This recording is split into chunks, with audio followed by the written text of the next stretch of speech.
Good evening. It's October 11th, 2013.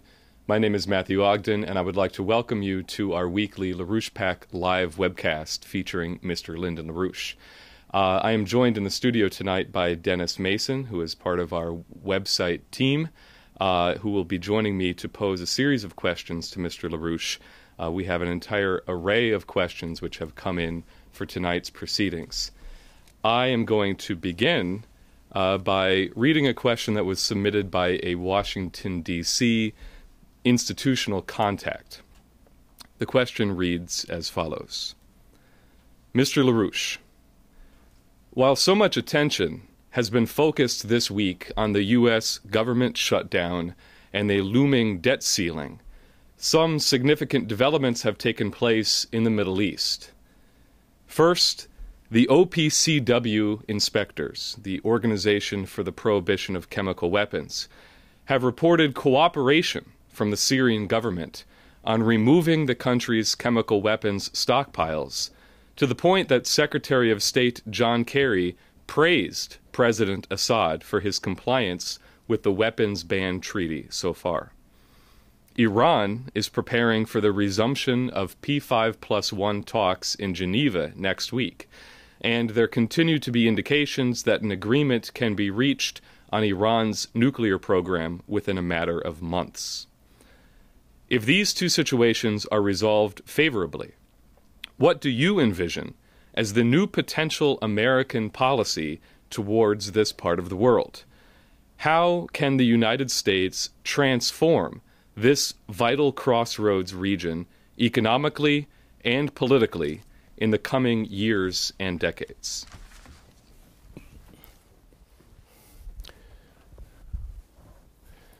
Well, there are a number of things that can be done and must be done. First of all, without Glass-Steagall being installed almost immediately, that is the idea, it should be immediate, whatever that immediate means. But the next step must be Glass-Steagall, and it must be Glass-Steagall as a system, not a monetarist system. A monetarist system form of approach to Glass-Steagall would actually cause chaos. Therefore, it must not be a monetary system, it must be a credit system, which was, as was in the constitutional formation of the United States, that was the economic policy. We should return to that policy. Otherwise, it won't work in that case. Now, the other things are, what are going to be the conditions of cooperation? Because Glass-Steagall is one aspect of this. Without Glass-Steagall, there is no probable solution for this mess. With Glass-Steagall, it's possible. What is required is Glass-Steagall as a system, not a monetary system, but as a credit system. And that opens up the gate on the options for negotiations among various kinds of nations on this question of cooperation, of economic cooperation. Economic cooperation is crucial. One of the key areas, however, because the United States has been essentially destroyed economically, especially under the Bush and Obama administrations. So you have, 2.5 or 3.5 there in that education. This is a hopeless situation as such. So therefore, you cannot operate on the basis of the Obama system. The Obama system must be chucked. Otherwise, nothing works. But what happens is, where are we going to do this? We have Europe has been destroyed. Western and Central Europe are largely destroyed territory. Russia and other nations in that part of the world are suffering acutely on this basis. They're stable more as the other nations are not. What happened is Western Europe went actually into a dive from which it cannot recover as a leading nation at this time. Netherlands and Britain are also in a very serious condition because of the market conditions. Britain more acutely, and so forth. Therefore, the probable solution of this problem, where do we go once we establish Glass-Steagall? When we agree on certain agreements in the transatlantic region and so forth. We then have to go to the one part of the world which still has some viability. It's not in great shakes, but it has some viability. That includes largely the Pacific Ocean, because China in particular is an exemplar. Japan could recover from its slide down, which has been taking over some time.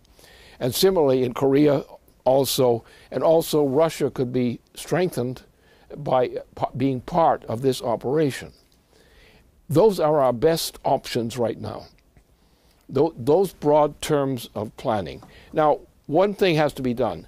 What is going to be the driver of the recovery in the Trans-Pacific region? Because Europe is a terrible condition. It cannot be revived to anything resembling its former strength right now. That will have to be a longer-term process. It can be a process moving upward, but upward is from a very deep base. So therefore, the requirement is to plan to launch, commit to launch a different kind of system based on thermonuclear fusion. A thermonuclear fusion system installation would actually be based on a plan, because you're not going to be able to accomplish that immediately. You'll be able to start that, get the things in motion, but before you actually are able to do thermonuclear fusion as a proposition, it's going to take time. Let's say 8 years, 10 years, whatever involved. It will vary with the way the thing is approached. Then if we do that one thing, because we need a driver, we need a planetary driver to restore the economies of the world. I've mentioned what the situation is in Europe. Terrible. I've mentioned what these problems are in the United States. Terrible. But we can recover. But if we have a driver program, then we are able to come upon a process of developing a thermonuclear approach. How long it will take is uncertain. It has to be examined. But in principle, that's it. Because once we commit ourselves to this policy of power drive, which goes from, say, the Mississippi River eastward across the ocean, in that case, we are in a situation to start regrowing, to rebuilding and growing. China and the countries associated with that territory do have a greater potential for recovery than either the United States itself generally or Europe. So therefore we have to think in terms of international cooperation among sovereign nation states and pacts among sovereign nation states, and then decide internationally how we're going to do it. For example, thermonuclear fusion can only be developed with a lot of cooperation from a lot of countries. You have to have, it's piecemeal in that sense. We have to bring those elements together. And this, if we do this and take that program, and one other thing, you cannot have any more wars. Because once you go into the warfare business, you're in trouble. You cannot get the kind of cooperation. Look at the world as a whole. Look at all these nations of Europe which are broken down, almost non-existent. Spain, Portugal, France is making pretenses of being strong. It's not. Germany similarly. Greece tortured, and so forth. So therefore, we need cooperation among sovereign nation states and treaty agreements which are functional in that sense. On that basis, we can pull together from each part of the planet, we can pull together contributions from different nations and their sources, rather than trying to desperately have each nation try to take the thing on itself. Because basically what we need is we need a global thermonuclear fusion driver program. And this thing that's been going on, this terrible thing that's been going on, and go back to that. That is the best route for us. It's the best route for peace. It's the best route for economy. It's the best route for success. And I think that's the way we have to look at it. There are many ifs in that thing, but I think the general idea is clear. What we have to do is have a cooperation which goes through a listing of what different nations have as the ability to put on the table for an international treaty agreement on development.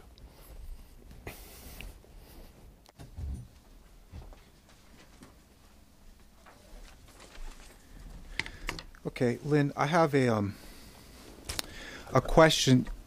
You just mentioned that we have to dump the Obama program, and with this whole mess around a debt ceiling, there's been a lot of fascist economic policies which have been put into play. As Obamacare is coming online, and this thing is a real fascist policy. On the one hand, you have immediate effects. You have insurance companies which have been running health facilities and services now are laying off workers in order to save money. For example, you have in Connecticut, United Healthcare, which runs the Fairfield County Medicare Advantage, just laid off 2,200 medics. So on the one side, the immediate effects is maybe you don't get care. Maybe an ambulance won't show up to your door in time. On the other hand, some people are finding out as they walk into their job on Monday morning that their full-time job has become a part-time job, so that their employers are no longer obligated to cover them under this new health program. So you have these immediate effects. But when you commissioned to have the mustache put on Barack Obama, it was on principle. And that's when this whole Obamacare fight was first happening, because what was being discussed then was things like the quality adjusted life years, where you assign a monetary value to human life. And the implementation of that is taking the form of the Independent Payment Advisory Board, which carries that out. Now there's a new term to add to the lexicon, which is called the Longevity Index, which basically says that if you're old, or if it seems like you're going to get old, then your Social Security payment will be less. So all of the money that you had been putting into that, well, since you're going to live to be 90 instead of 69 as it was in the 1950s, we're going to pay you less per month. Now, this was mentioned by actually in a Senate Finance Committee meeting, Banking Committee meeting, by the American Banking Association President, Frank Keating, who, on dealing with the debt ceiling debate, he said, "The ideas I've heard from both sides of the aisle, whether it's chain CPI or a longevity index and Social Security, all of that makes abundant sense." So again, this is the principle, this is the roadway by which that leads us down the same path as what Germany took under Adolf Hitler. So if you could comment on this, that'd be good. The last remark is quite relevant, because that's what I would always say, and I did that back in the first year of the presidency of Obama, which I warned the public in that period that Obama was going to go with Hitler's program. I made that very clear, and I was right, and the facts have backed that up ever since. Obama's health care policy is Adolf Hitler's policy of genocide. That's exactly what it is. Now, therefore, on that basis, if we have a consolidated view, as I've just suggested beforehand here, that kind of view, we're going to have cooperation among sovereign nation states, respectively sovereign nation states, who must, in their common interest, work out agreements which will cover these kinds of things. But what we're going to have to do also is recognize that the green policy, which has been introduced to Europe and the United States, among others, the green policy is also a genocide policy. Now, therefore, in memory of Hitler, we ought to recognize that these functions are Nazi-like and worse, because the effect of the policies of Obama and what's going on in Europe are worse than the policies, genocide policy of Adolf Hitler. For example, the Queen of England has repeatedly insisted that she demands that there be a reduction of the human population from 7 billion people to 1. That is genocide beyond anything that Hitler dreamed of. And that is what the Queen of England personally demands. And you can imagine, since the Queen of England is actually the godmother of Obama, politically, you have to draw your own conclusion. Therefore, we have to understand, it's not merely a matter of trying to patch up. There are some things that are going on in the world today, as under the Obama administration and actually the George W. Bush administration too. That was also a genocide. It was George W. Bush who actually allowed the British and the Saudis to do 9/11. Now, the 9/11 issue is now coming up for grabs. It's very serious, and it's valid.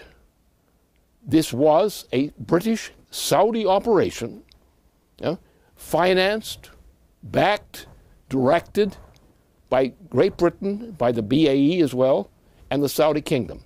The Saudi Kingdom is the most vicious and worst mass killer on the planet today. But maybe Obama is getting close to that.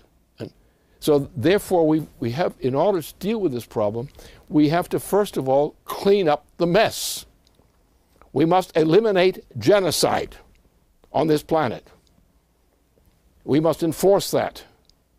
We're talking about enforcing things in Syria. Well, let's enforce these things against the Saudis, who are probably among the biggest criminals on this planet. Now, maybe some of the Saudi kingdom will actually get rid of some of the people who are the genocide specialists together with Britain on this operation. But that's where we have to go. This is a genocide program which we must nullify. And that's the precondition of any possible success in any attempt to restore the United States or other nations into fully effective recovery.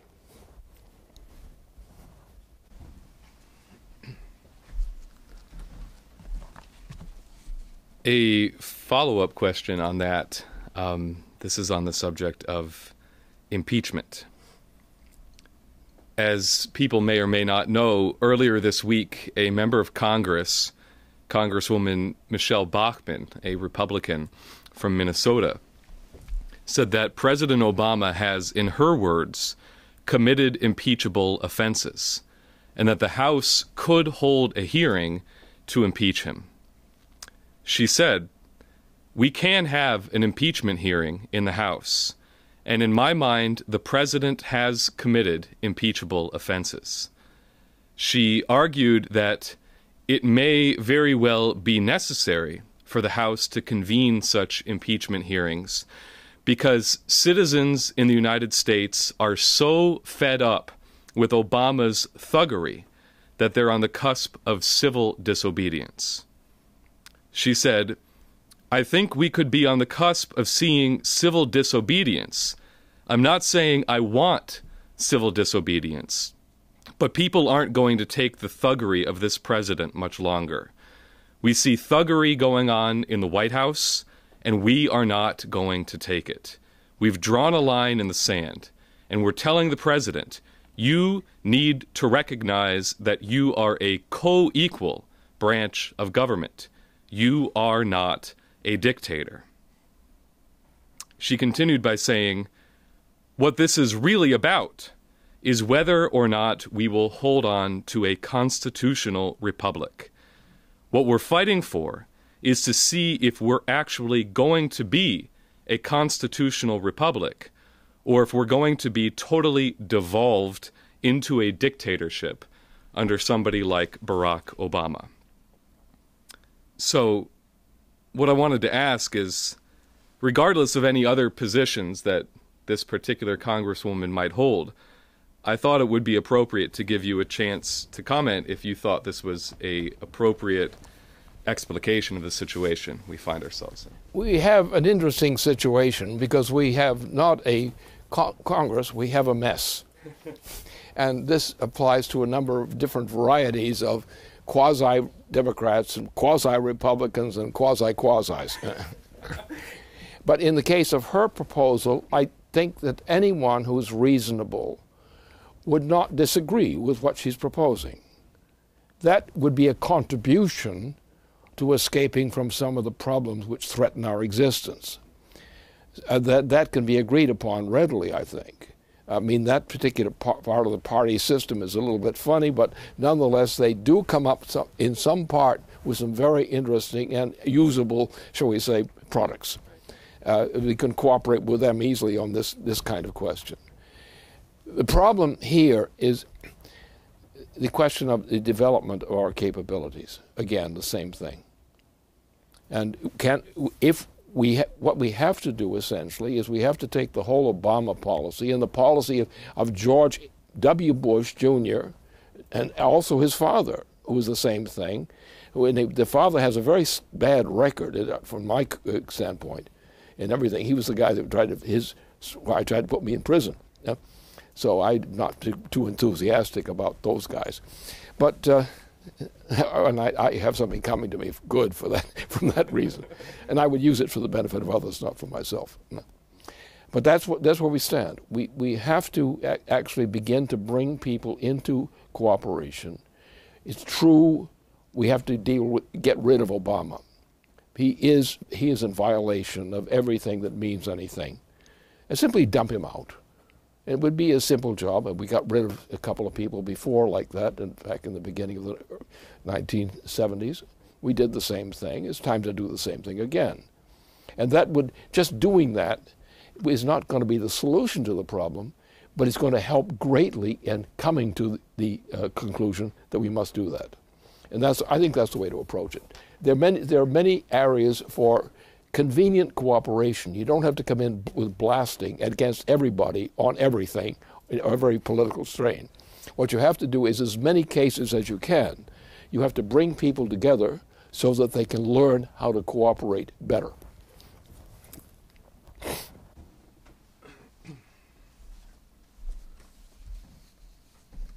Now I want to get back to one of the themes that you brought up in the very beginning of tonight's broadcast.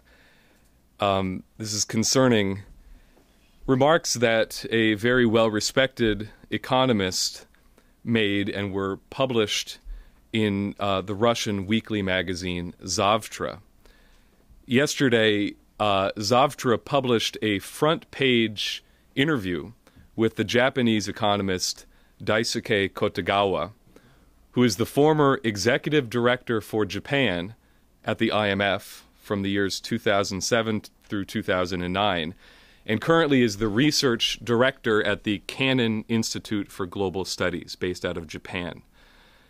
In response to the question from Zavtra, what is your evaluation of the current global financial situation? Mr. Kotegawa's reply was the following. He said, "My experience and research indicate that a financial catastrophe accompanied by a global collapse could happen in the immediate weeks ahead unless the leaders of the major economic powers adopt certain specific tough measures." In previous public appearances, Mr. Kotegawa, including an appearance that he made at a conference sponsored by the Schiller Institute on April 13th of this year in Frankfurt, Germany, Mr. Kotegawa has made it very clear just what those specific tough measures must be.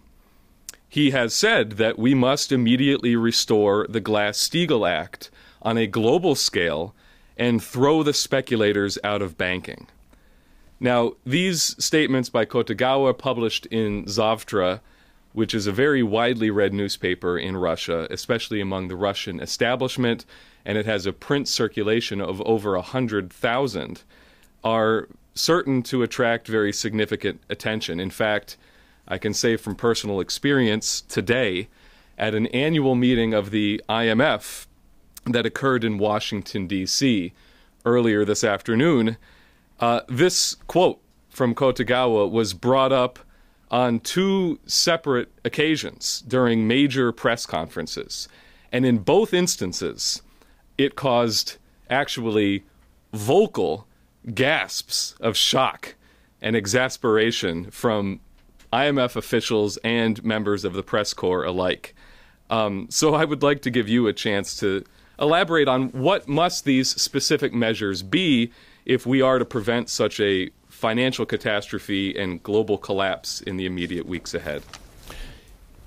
Here is the area in which the United States comes to the opportunity to play a leading role globally again. Because what we need is, first of all, we need Glass-Steagall renewed in the United States. We also have to do one other thing, which was not always that clear. We now have to make sure that this is a credit system, not a monetarist system. Now, what that means is that we are, in the United States in particular, are going to take leadership on this issue because of our history and because of what lies within us of that sort. We are the best qualified on the planet to create an international treaty agreement among sovereign nations. What we will do is take Glass-Steagall, extend Glass-Steagall as the basis in terms of international agreements among sovereign nation states. We're not going to take their sovereignty away from them. We are going to agree with them on a sovereign agreement, because what's the reality? Why is this possible? It's possible because every part of the planet is either bankrupt or about to plunge into hopeless bankruptcy. Therefore, we need to cancel the monetarist systems. The only way to cancel them properly is to come in and say, we forgive you. You can now have a partnership with us as a sovereign nation state among sovereign nation states, which will create an international equivalent of a Glass-Steagall system. Now, the fact is that Europe and the United States and most of South America and most other parts of the world are bankrupt or becoming bankrupt. So they don't have any basis for saying, but you've got to protect our interests. Because their interests are not protected as long as they run under a monetarist system. Because the whole planet is bankrupt. And therefore, some people may claim they have some credit to their advantage. But when you look at it closely, in terms of functions, historic functions, it ain't there. So what we have to do is simply get rid of the monetarist systems. The way to do that equitably is to have a council among nations to agree on a system of sovereign nations based on a credit system. Because there is no monetary assets. The theft is so polluted. For example, Wall Street has no actual net value. Wall Street is simply a farce.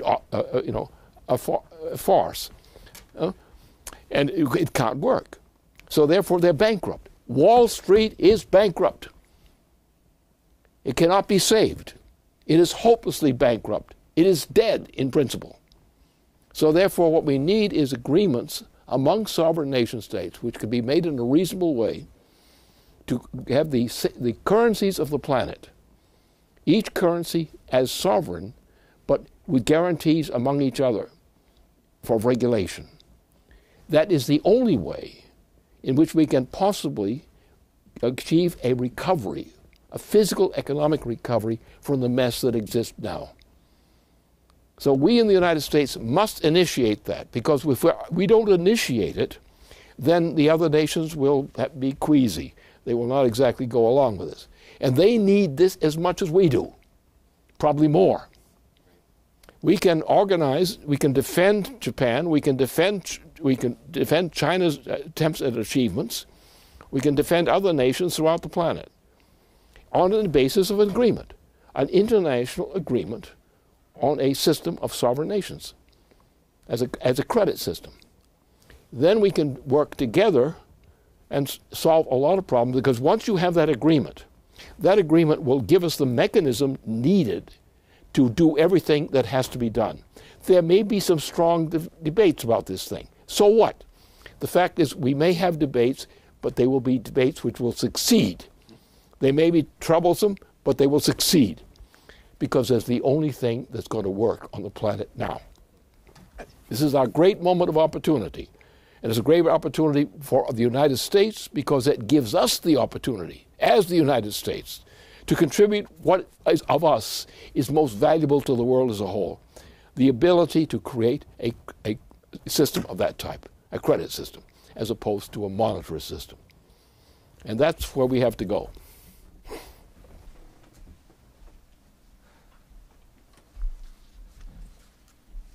Well, I think you may have already addressed aspects of this next question, but I think it's worth giving another opportunity to elaborate. This is a question that comes in from Mr. Bill Jones of EIR, who has just returned from a trip that he made to China. And based on discussions and meetings that he held there, he wished to ask the following question. He says, in response to the collapse of its European and U.S. markets, which have proved devastating for its export-based economy, China has initiated an ambitious Silk Road diplomacy perspective, encompassing the countries to its east in Central Asia, and, as was just announced during President Xi Jinping's trip to Indonesia last week, now additionally also a maritime Silk Road, so-called, engaging the countries to China's south in South and Southeast Asia. This initiative involves Chinese financing of major infrastructure investment in road, rail, and power infrastructure. The Chinese are viewing this as a defensive measure against the spillover effects of the current international crisis emanating from the transatlantic nations into the Asia-Pacific region. It is also seen by them as a policy aimed at reducing the regional tensions over maritime borders, which have been highly exacerbated by the aggressive nature of the Obama administration's so-called pivot to Asia. While this major Silk Road development or diplomatic initiative on the part of China has been met with either indifference or even fear from certain U.S. circles, who tend to view it in terms of a zero-sum game. On the contrary, the Chinese initiative is one of openness and collaboration, rather than being exclusive to other nations. How should the United States be responding to these actions on the part of President Xi? And how should Americans understand the need for an urgent change in U.S. policy in light of these historic Chinese initiatives? Yes, this goes essentially to overlaps the same thing we were just discussing beforehand. There are several interesting aspects of this thing. First of all, we do need that.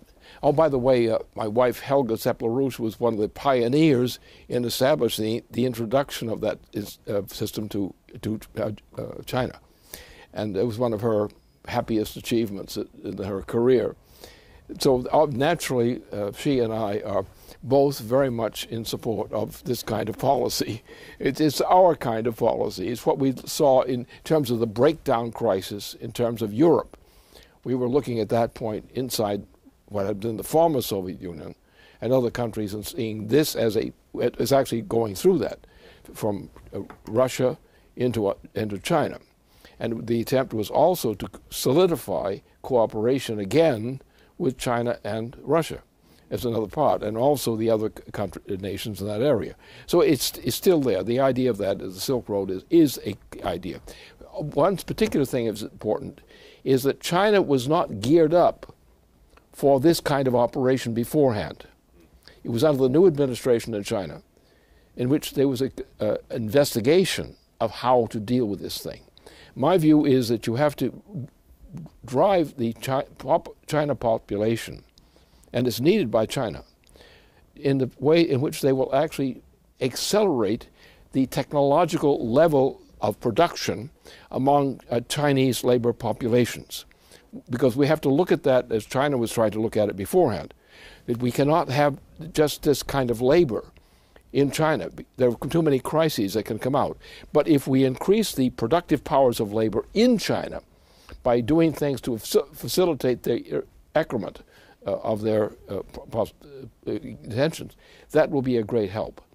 It also will be a way of, because of China's importance, because of its very size of its population, its needs, its role in the Pacific, all of these considerations, which goes into Southwest Asia and so forth. So therefore, the success of China would mean success for neighboring countries to the north, Japan included, if Japan could get back on its feet as it had been before, and Russia. Those regions in Asia, in the Asian side, depend upon China's success. And then you go to the south, in that area you find a similar effect. So therefore, what I have envisaged, and my associates immediately have envisaged, that this area, the development of the Trans-Pacific area, reaching from the Mississippi River across deep into Asia, is the hope for the future of mankind. And I would hope that the agreements we were talking about earlier tonight, that those agreements would be viewed from the standpoint of the keystone role of China's role in its relationship with its immediate neighbors, as in the Trans-Pacific region, including Alaska, including northern parts of Canada. All these areas are all there to benefit from that kind of cooperation. And since we are all among nations, we're all in distress. Every part of the world today is in more or less grievous pain.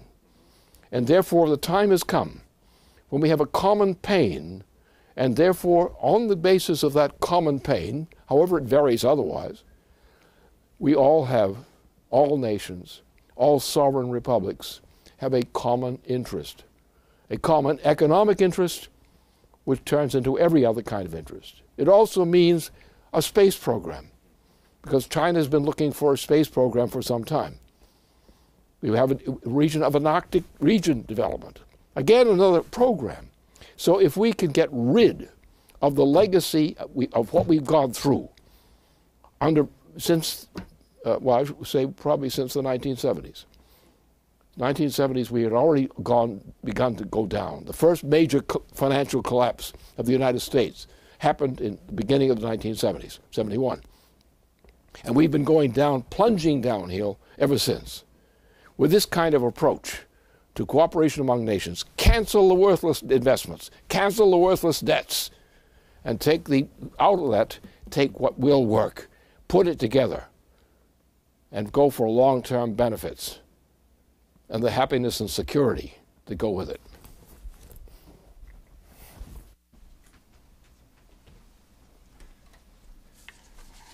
Well, as the nations of the world are suffering commonly together under this financial system, we also face common threats from space.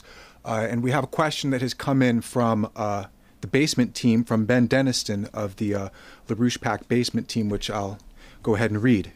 He says, Lynn, I'm hoping you can address the challenge of defending Earth from asteroids and comets, because you have presented a unique view of what the challenge really is. While much of the general discussion focuses on the technical aspects, you have said that this also hits a very deep and profound cultural challenge. Since the February asteroid impact over Chelyabinsk, Russia, there has been a growing recognition of the threat of asteroid impacts with the Earth. This has brought considerable attention to the fact that the Earth is not alone in its orbit, that there have been many asteroid impacts with the Earth in the past, and there will continue to be impacts in the future with devastating consequences unless we intervene to stop them. However, while much of the public discussion is limited to asteroids, they are not the only danger. We also have to think about comets. Thankfully, comets are much less frequent, but they are generally much larger and provide very little warning time, making them true planet killers and well outside our current defense capabilities. A few indications of this comet danger have made the headlines recently. This week, a team of South African scientists working with international collaborators have announced they found the first definitive case of a comet striking the Earth. This event occurred over Egypt about 28 million years ago, when a comet exploded upon impact with the Earth's atmosphere, turning desert sand into glass over an area of 6,000 square kilometers. And while this was surely not the only comet impact in the Earth's history, sometimes the evidence can be hard to locate because the Earth's biosphere reworks the surface at such a fast rate, covering up evidence of past impacts, which is why the Earth's surface does not look like the Moon's surface.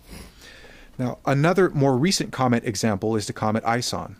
While this particular comet poses no danger to the Earth, it provides a reminder and a warning. After Ison rounds the Sun in late November, the comet should be visible from the Earth in December, alerting all inhabitants of this planet to the dangers in our solar system. Then, as ISON begins to exit the inner solar system, which is expected to make it is expected to make a close pass by Mars a year from now in October of 2014. Now, while the early reports indicate that an impact with Mars is unlikely but possible, refined measurements now indicated that the impact will probably not happen, which is good news for our rovers and orbiters on Mars, but it should be treated as a warning. The point of all these references, Comet ISON, the comet impact over Egypt 28 million years ago, the millions of asteroids we have yet to discover and track, this should lead to a single broader consideration, something I think you have uniquely put on the table. While there are practical elements and technical challenges involved in defending the Earth, there is a much deeper question involved in considering mankind's active involvement in the solar system. You have indicated that this becomes as much a cultural challenge as a scientific one. Mankind, in the deepest sense, has been acclimated to viewing the universe in terms of how we biologically experience things on Earth, and then extrapolating those assumptions outward, imposing those assumptions on the universe more broadly. The situation has become worse because of the effects of the oligarchical system and its promotion of the disease of reductionism.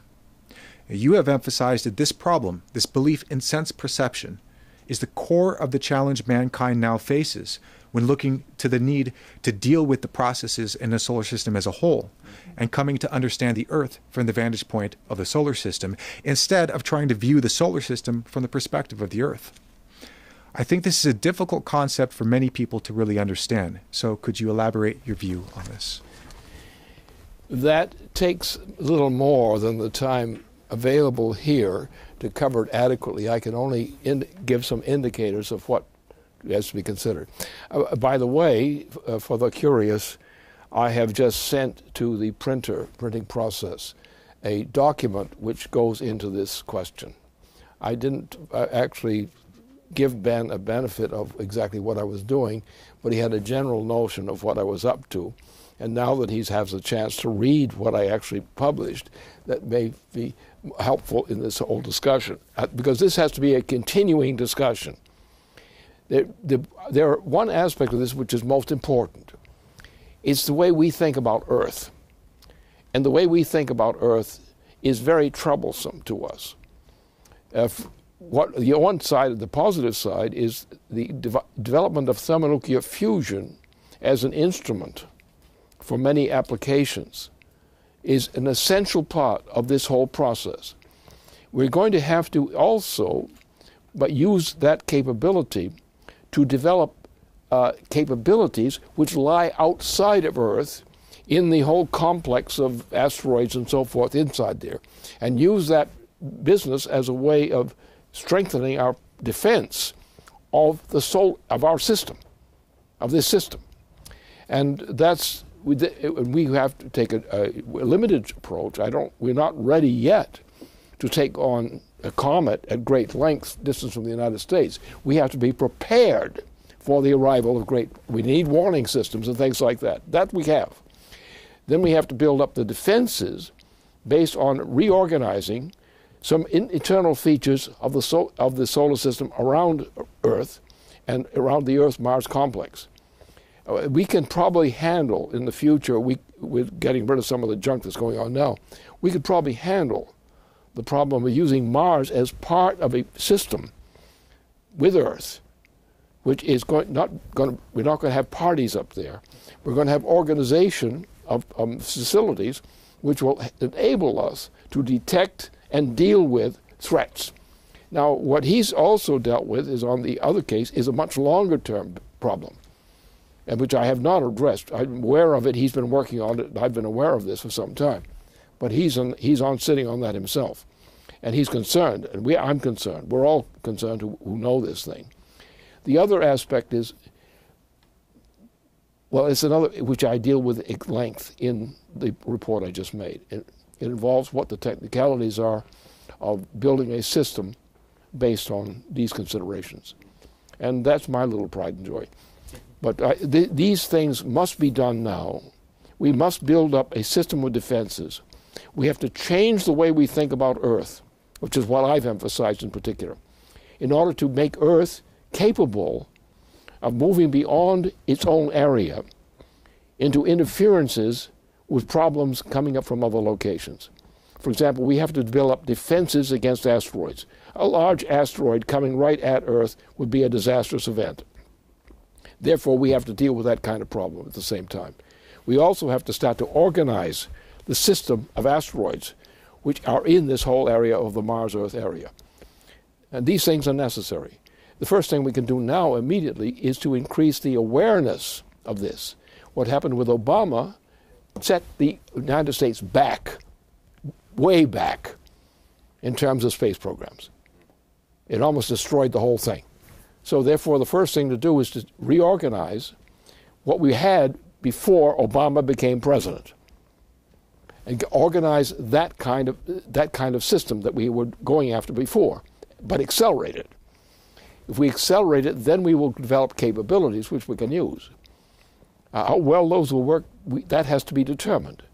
But on the basis of the history of accomplishments, that you have to agree that's what we're going to do. We're going to restart the whole program of the space system. And we're going to use the space system, its development, for those kinds of purposes which we are informed to believe are the best places to put our defense capabilities against comets and other kinds of problems like large asteroids, which can knock us out even from there.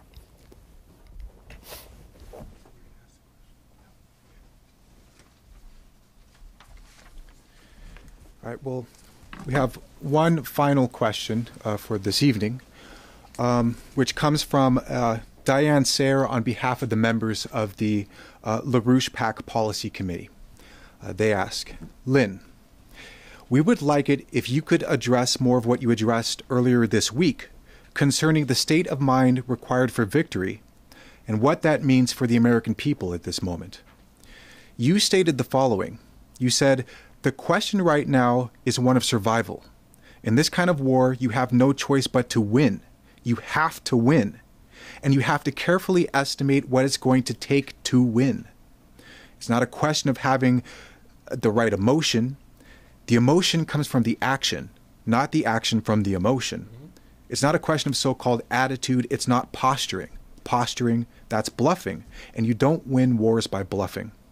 You have to go in, mobilized, and determined to defeat the enemy, determined to win. And the way you win is how? You win with ideas. You win with determination. And the determination has to be accurate. To say, we understand that something will work. What we're doing will work if we motivate it. And then you can beat them because they have no qualifications to win except by bluffing and by use of force, because they don't represent anything that can work on the other side of the conflict. You win by having a clear head and a clear understanding, and by having the truth on your side. Because if you have the truth on your side, you know what you're doing. You know what the future is that you're fighting for. Now, when you said that, we found this crucial, this concept of what it takes to win not being a raw emotion. You know, people normally think of, winning like a football player, snarling and all this. But clearly the idea is more along the lines of a military commander and requires having a concept of victory, a living image of the future. So with that said, what we would like you to address is how best can this mindset be transmitted to the American people, especially at such a critical time as now? All right, for more than 2 years, we have been working around an organization of people who are running as candidates. Now, the idea of running as candidates was to have a group of people who are all coordinating in a sense. They each had their own area of immediate responsibility, but also a collective responsibility among the candidates. So this operation created a quality of organization, of political organization, which is superior to anything we had previously. That was the whole point of the thing. And as a result of the work of the individual candidates at that point, we were able to create, by regular weekly meetings in one circumstance or another, to create a coordinated force inside the United States which would radiate an influence which would not otherwise be achieved. In other words, our association, which was the Older People Association, had failed in this respect. My concern was to inject a capacity which went beyond what the older generation was capable of doing in terms of a coordinated operation. And it worked. We had recently, in the height of the crisis, of the election crisis that we just went into, this group of people showed themselves to be unique in their capability to organize as a coordinated force.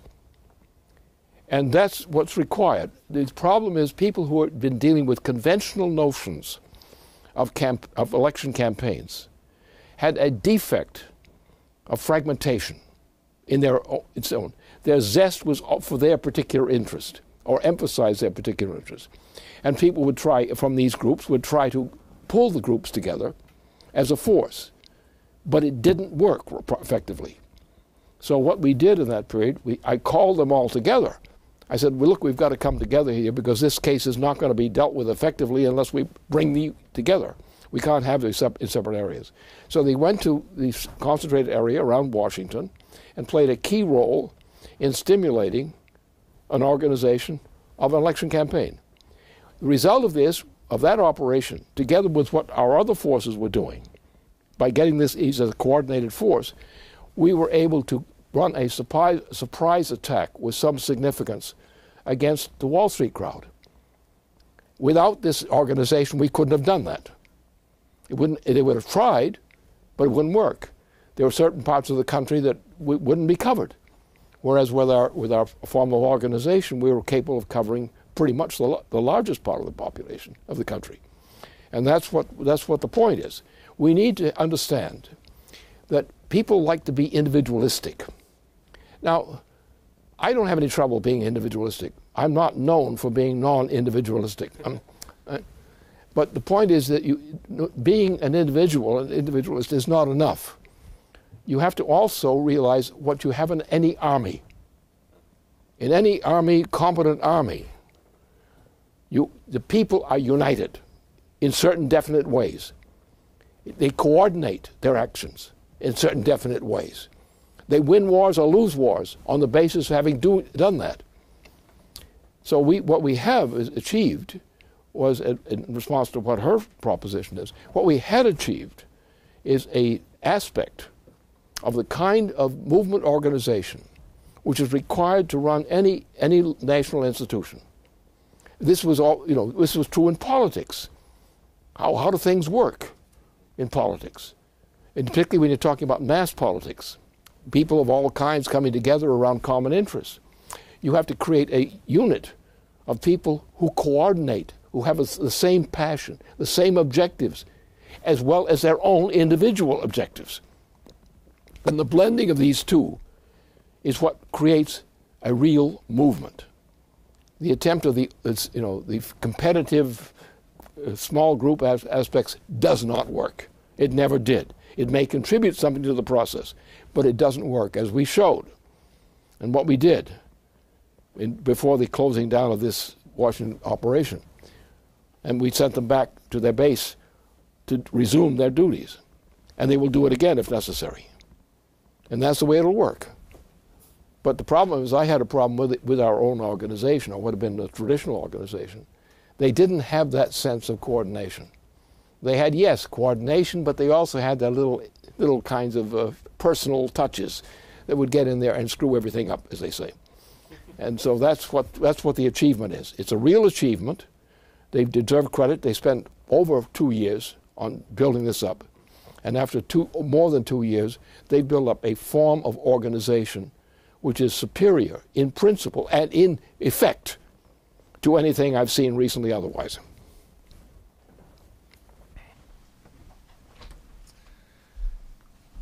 Well, that will serve to bring a conclusion to our discussion for tonight. So I thank everybody for tuning in. I want to thank Mr. LaRouche. Thank you very much, Dennis, for joining me. And be sure to stay tuned to LaRouchePAC.com. Good night.